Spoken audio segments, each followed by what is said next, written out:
Solve for m, separate multiple answers with a comma. So first thing, whenever you solve anything with a squared, it has to be equal to 0. So first step is I'm going to move this 4 to the other side. So I have 0, and then I have 15m minus 4m squared plus 4. And I'm going to rewrite this in what we call descending order. So I'm going to write the squared value, and then the x to the first, or in this case, m to the first, and then the constant last. So I'm going to write it in standard form so I can factor. So remember to take the sign with whatever you move. So I have negative 4m squared, positive 15m, and positive 4. And that whole thing equals 0. All right, now we're going to factor so we can solve. And it equals 0, so we're ready to go. So first thing, we're going to remove this negative. So whenever you have a negative, you remove it by dividing everything by -1. So I have -1, positive 4m squared minus 15m minus 4. And that is what we factor.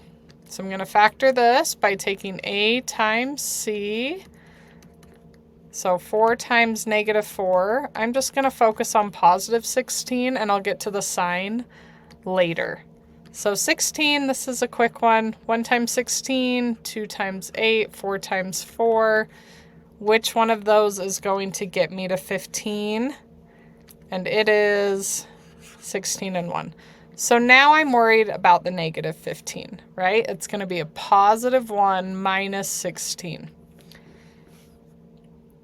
So I have positive 1m minus 16m, and then bring down the first and the last. And I'm going to ignore that -1. It doesn't change anything. Doesn't change the factor. All right, now we group. So we know how to do this. We're going to take out our common terms. So m and m, but 4 and 1 don't have a common factor. So we're left with m, and the 4 and the 1 are still there. Okay, now we have -16 and -4. Because this leading number is negative, we're definitely dividing by negative. And then 16 and 4 both divide by what? 4. So I'm going to take out the -4, and we're left with -16 divided by -4 is positive 4. Negative divided by negative is a positive, and we still have this equals 0.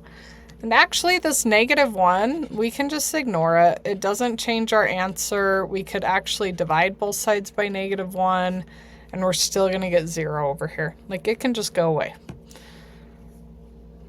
Let's write our factored form. I have m minus 4. Remember what we took out. And then this one that's the same is our second factor. So 4m plus 1 equals 0. Yay, we're finally factored. Now we get to solve. So we're going to use the zero product property, which means you set each factor equal to 0. So m minus 4, so our first factor equals 0. Our second factor, 4m plus 1 equals 0, and now we solve each one. Okay, this one's quick. Add 4 on both sides, m equals 4. This one, minus 1, divide by 4, m equals -1/4. And we're going to type both of those in because they are different. We only type one when they're the same.